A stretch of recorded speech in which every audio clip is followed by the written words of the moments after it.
Salut à tous, c'est Florian d'IT Connect. Aujourd'hui, je vais vous parler de la notion de proxy et de reverse proxy. Alors ça sera vraiment une vidéo quasiment que avec de la théorie. Donc je vais vous présenter tout ça dans le détail, ce qu'est un proxy, ce qu'est un reverse proxy.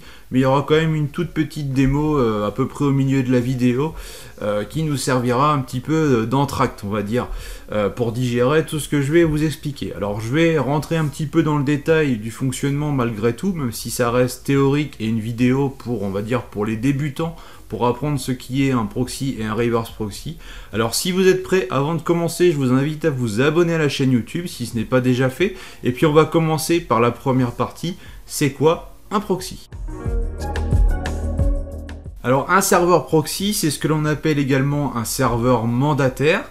C'est un serveur qui va venir se positionner entre un client et un serveur distant et qui va vraiment jouer le rôle d'intermédiaire. Quand je dis le rôle d'intermédiaire, c'est-à-dire que pour que le poste client puisse communiquer avec le serveur distant, il ne va pas le faire directement, il va demander au serveur proxy de le faire à sa place. Donc en gros, on imagine un cas de figure très simple. Je suis avec mon PC, je veux me connecter sur un site internet, mais j'utilise un serveur proxy qui est déclaré sur mon poste. Eh bien, je vais demander au serveur proxy d'aller récupérer la page web à ma place. Donc le serveur proxy va aller récupérer la page web, le serveur web en face va lui retourner le contenu de la page, et ensuite le serveur proxy va me retourner cette page. À aucun moment, mon ordinateur va contacter directement le serveur distant. Alors l'intérêt d'utiliser un serveur proxy, c'est de pouvoir réaliser plusieurs actions. Tout d'abord, on va pouvoir faire du filtrage, notamment du filtrage basé sur des catégories de sites web, par exemple pour bloquer tout ce qui va être lié à la pornographie, à la drogue ou des choses comme ça, ce qui est particulièrement intéressant, notamment dans les écoles. Ensuite, on a toute la notion de cache, c'est-à-dire que si on a 10 PC qui veulent accéder à la même ressource, au même site, eh bien, grâce au serveur proxy et à cette notion de mise en cache, lorsque le serveur proxy va aller chercher l'information pour la première fois, il va mettre en cache certaines données, donc ça peut être des images, des fichiers statiques, CSS, des choses comme ça, ce qui va permettre d'optimiser les ressources et de retourner la page plus rapidement au poste client ensuite. Donc il y a cette notion voilà, de mise en cache, également une notion de compression, puisqu'il va pouvoir compresser certaines données, notamment les scripts JavaScript, ou des choses comme ça, là encore pour optimiser les performances et les retourner plus rapidement au poste client. Il y a toute la partie journalisation, puisque toutes les requêtes qui vont passer par ce serveur proxy vont être loguées, vont être journalisées. Donc il y aura en quelque sorte sur notre serveur proxy qu'on a installé en entreprise un historique de navigation de ce qui a été demandé par les postes clients. Lorsque l'on parle de proxy, il y a aussi une notion d'anonymat, puisque quand je vais prendre mon PC, je vais accéder à un site distant, un site internet, le site internet ne me verra pas mon PC, mais il verra le serveur proxy. Donc du coup, il y a cette notion d'anonymat malgré tout, même si finalement l'anonymat n'est pas préservé tant que ça, puisque le serveur proxy, lui, il a connaissance de tout ce que je fais. Donc voilà, c'est un peu de l'anonymat, mais ça va pas aussi loin que si on utilise un VPN, où là on renforce vraiment cette notion d'anonymat et de respect de la vie privée, si on peut dire, même si c'est un serveur proxy qui est utilisé dans le cadre de votre entreprise, c'est tout à fait légitime. Et enfin, il y a une notion de droit d'accès, puisque le serveur proxy va pouvoir autoriser l'accès ou non en fonction de l'adresse IP source du PC, du réseau sur lequel il se trouve, en fonction éventuellement aussi d'une plage horaire. On peut grâce à ça se dire qu'on va autoriser l'accès à Internet que de 8h à 19h par exemple. Mais en pleine nuit, il n'y a pas de raison que les PC naviguent sur Internet. Donc on peut appliquer des restrictions que l'on considérera comme une gestion des droits d'accès. On utilise très souvent les proxys pour la navigation Internet, que ce soit en HTTP ou HTTPS, d'ailleurs c'est l'exemple que je prends depuis tout à l'heure, mais on peut aussi utiliser le proxy pour d'autres protocoles. Là on parle de proxy SOX, et donc on va par exemple pouvoir faire un proxy SSH. Donc voilà pour cet exemple, mais c'est vraiment le proxy pour la navigation Internet qui est le plus le plus répandu. Maintenant, nous allons voir la notion de proxy et de proxy transparent, puisque ça correspond à deux modes de mise en œuvre d'un serveur proxy. Lors de l'utilisation d'un serveur proxy en mode classique, j'ai envie de dire, il va falloir déclarer le serveur proxy au niveau du poste client, que ce soit au niveau de Windows, au niveau de Linux, ou pourquoi pas même au niveau d'un logiciel, comme on le verra juste après. À partir de là, le poste client, il sait que pour utiliser par exemple le HTTP ou HTTPS, il doit passer par le serveur proxy. Donc là, ce n'est pas un proxy, il n'est pas transparent puisqu'il faut le déclarer pour l'utiliser. Si on ne le déclare pas, on va chercher à sortir sur Internet directement et potentiellement ce sera bloqué. On peut d'ailleurs voir sur le schéma à l'écran que pour aller sur Internet, mon PC passe bien par le proxy, et ensuite c'est le proxy qui va émettre la requête sur Internet, donc chercher la page web par exemple, pour la retourner à mon poste client. Donc ça c'est pour la notion de serveur proxy. On va le positionner généralement en DMZ, donc dans une zone démilitarisée, une zone réseau isolée. D'ailleurs je vais vous préparer très prochainement une vidéo sur la notion de DMZ. Et donc on pourrait aussi l'intégrer, la notion de proxy, directement sur le pare-feu pour regrouper ces fonctions au niveau d'un même équipement. Alors concernant la notion de proxy transparent, que l'on appelle également un proxy implicite, à la différence du proxy standard, celui-ci ne doit pas être déclaré sur le poste client, c'est-à-dire qu'il n'est pas nécessaire de le déclarer dans la configuration du navigateur ou du système d'exploitation. Tout simplement, le poste de travail va l'utiliser comme passerelle. Donc tous les flux du poste vont passer automatiquement par le proxy, donc il sera utilisé de manière transparente, de manière implicite, d'où le nom utilisé. Donc généralement, cette fonction est regroupée au niveau du pare-feu. Comme ça, on utilise le pare-feu comme passerelle et indirectement, on va exploiter le proxy. Et ensuite, le proxy va entrer en jeu pour effectuer de la mise en cache, de la compression, du filtrage de sites internet, etc. comme je l'ai évoqué tout à l'heure. Comme je le disais depuis tout à l'heure, le serveur proxy, donc en mode non transparent, doit être déclaré au niveau d'un logiciel si le logiciel intègre cette possibilité, ou au niveau du système d'exploitation directement. Si l'on prend le cas des navigateurs, généralement on peut déclarer le proxy au niveau du navigateur, mais sinon par défaut le navigateur va se référer aux paramètres du système d'exploitation.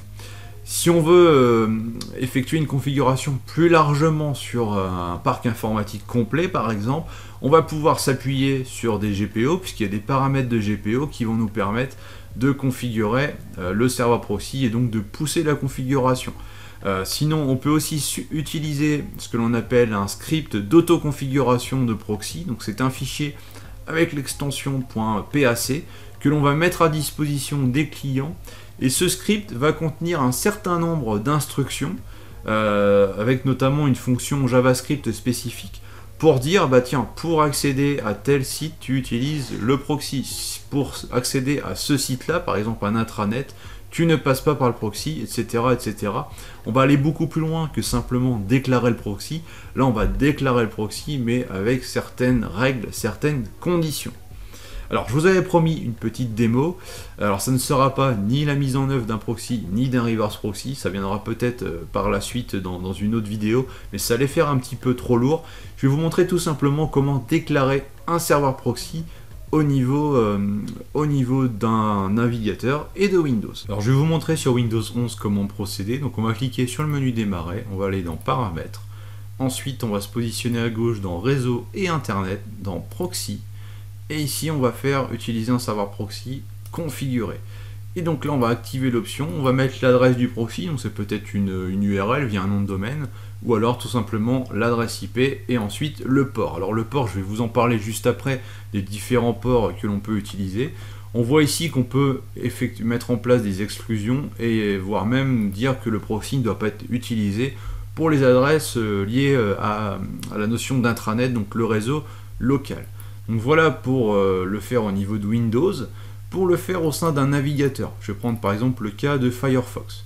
Donc on va démarrer le navigateur, on va aller dans les options ici et dans paramètres. Une fois qu'on est dans les paramètres toujours, donc dans général, on va descendre tout en bas et vous allez trouver ici la partie paramètres réseau. Donc il y a un bouton ici pour accéder à la configuration et là on peut voir configuration du serveur proxy pour accéder à Internet.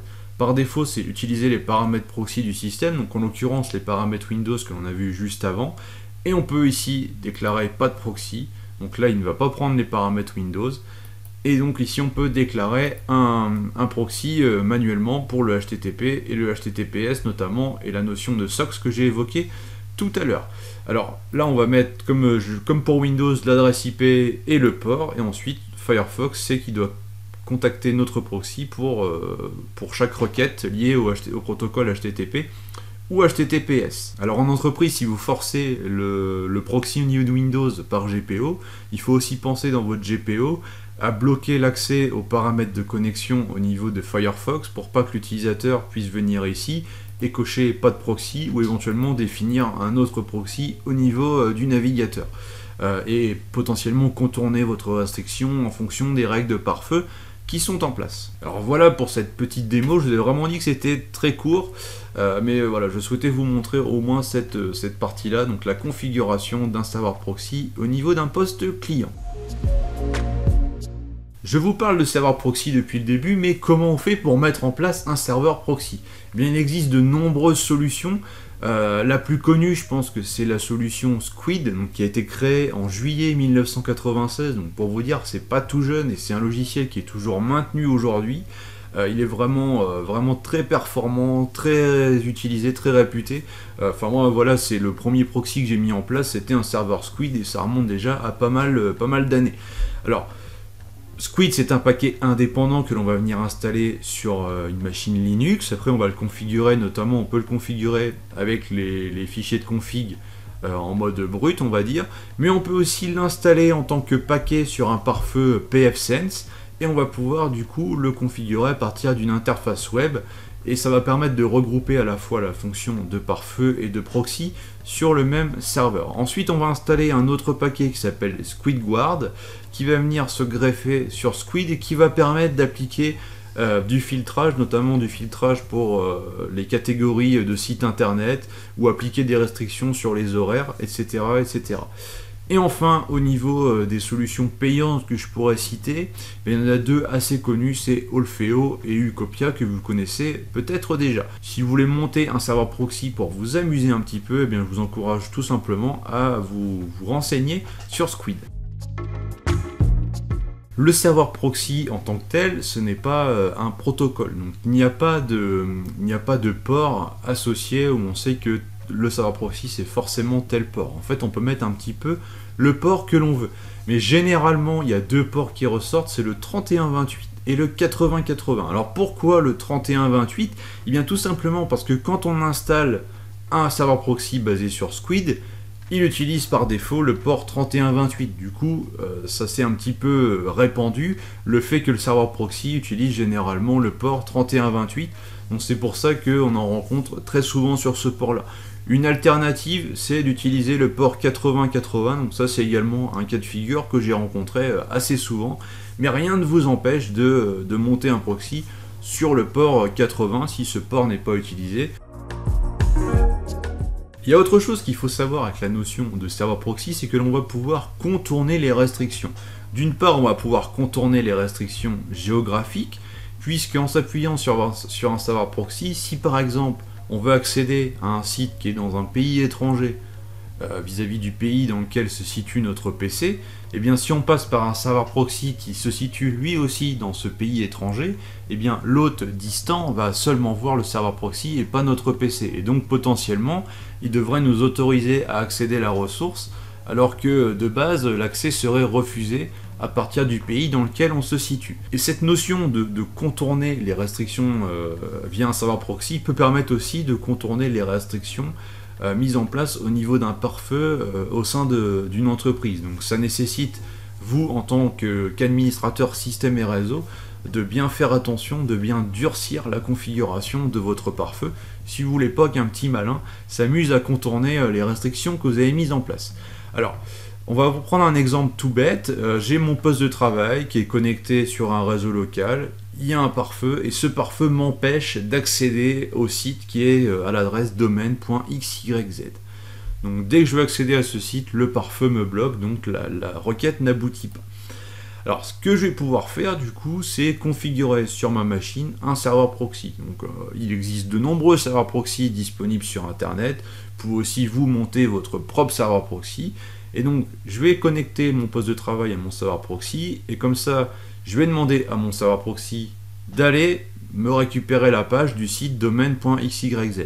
Là, le pare-feu va me laisser passer parce que je n'essaie pas d'accéder au domaine XYZ, je demande à mon proxy de le faire. Donc du coup, la requête est différente et elle risquerait de pouvoir passer le pare-feu.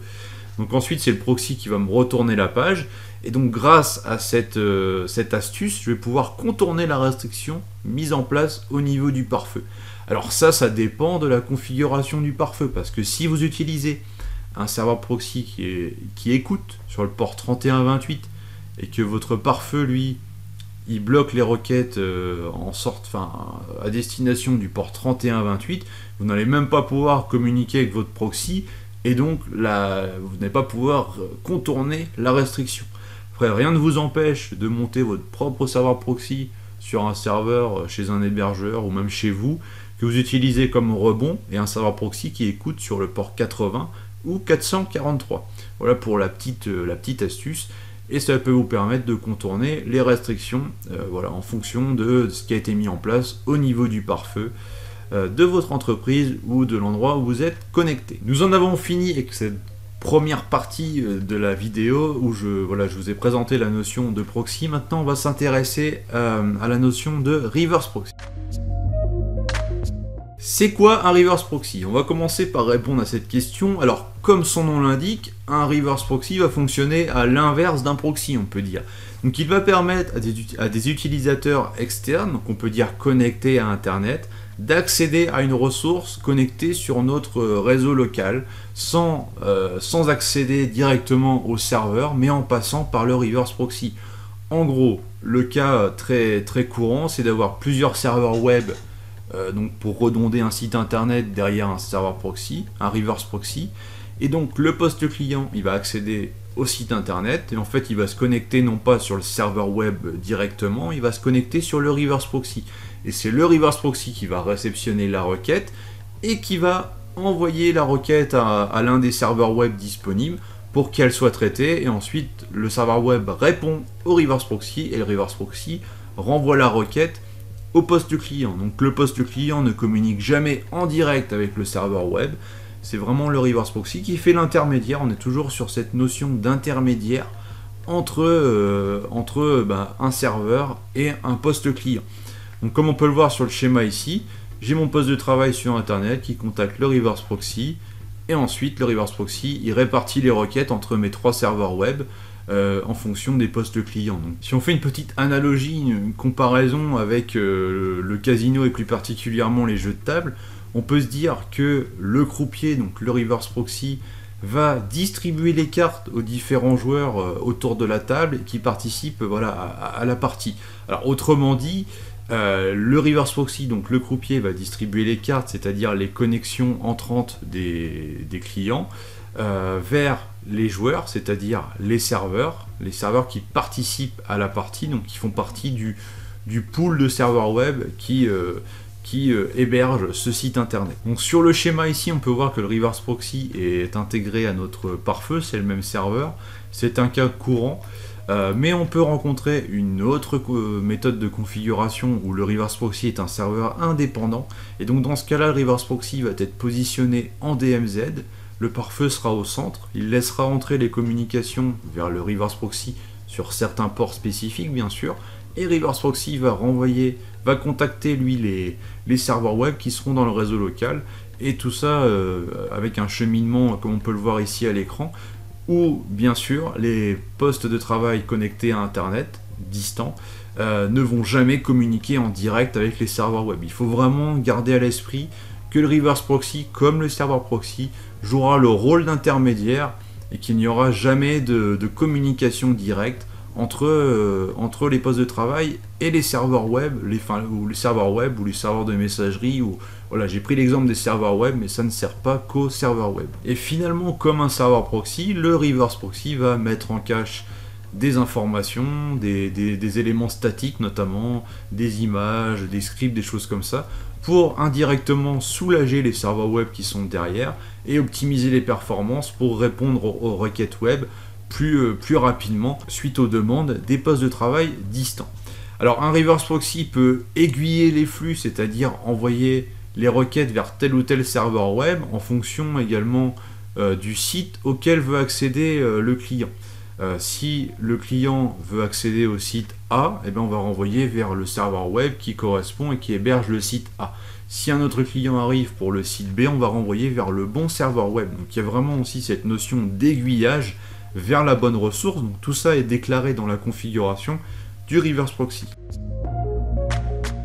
Lorsque l'on parle de reverse proxy, il y a une notion très importante au niveau de l'entête HTTP des trames, c'est l'entête X forwarded for. Donc ça va permettre d'ajouter aux requêtes HTTP envoyées au serveur web l'adresse IP d'origine du client.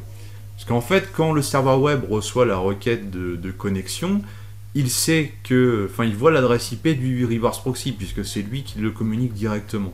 Grâce à cette entête, on va aussi ajouter l'adresse IP du client d'origine. Ça va permettre déjà de suivre plus facilement les connexions, les logs, donc ça sera beaucoup plus parlant parce que sinon vous allez voir que l'adresse IP du reverse proxy, donc ça peut être gênant. Et si un hôte distant émet une attaque à destination d'un serveur web, eh bien le serveur web pourra lui l'identifier et le bloquer directement à son niveau, même si on peut faire ça aussi en amont. Sauf que si l'adresse IP du client n'est pas intégrée, finalement on risquerait de bloquer le reverse proxy, ce qui serait dramatique. Donc cette entête est particulièrement intéressante, je trouve, notamment lorsque l'on héberge un site internet derrière un reverse proxy. Donc je souhaitais vous en parler, même si c'est vraiment un petit détail technique, c'est quelque chose qu'il faut connaître lorsque l'on parle de reverse proxy. Et pour finir cette vidéo, eh bien, on va se poser la question suivante. Quel logiciel utiliser pour mettre en place un reverse proxy? Eh bien, il y a de nombreuses solutions gratuites. J'en ai listé quelques-unes à l'écran, c'est pour moi les plus réputées, les plus connues. Il y a HAProxy, donc là c'est vraiment un logiciel qui va permettre de faire du reverse proxy. Il y a énormément d'options, c'est vraiment très poussé et super bien franchement. On a aussi Apache, donc, qui est très connu pour pouvoir, en tant que serveur web, donc pour vraiment héberger les sites web, mais il a un module mode proxy qui va nous permettre de faire du reverse proxy. Nginx, lui aussi, est très connu en tant que reverse proxy. Et enfin, on a notre célèbre Squid qui peut faire proxy, mais aussi reverse proxy. Donc il est assez polyvalent comme on peut le voir. Et il faut savoir que pfSense est capable de faire du reverse proxy avec Squid, bien sûr, puisque j'ai déjà dit que le paquet Squid était disponible dans pfSense. Mais il y a également un paquet HAProxy qui va quand même permettre d'aller beaucoup plus loin au niveau de la configuration que Squid au niveau de la mise en place d'un reverse proxy, en tout cas en s'appuyant sur pfSense. Voilà, cette vidéo touche à sa fin. J'espère que vous avez bien compris les notions de proxy et de reverse proxy, que ce n'était pas trop long. J'ai essayé d'être le plus clair possible tout en vous donnant un maximum d'informations, un maximum de détails. N'hésitez pas à revoir les différents chapitres en fonction des interrogations que vous pouvez avoir.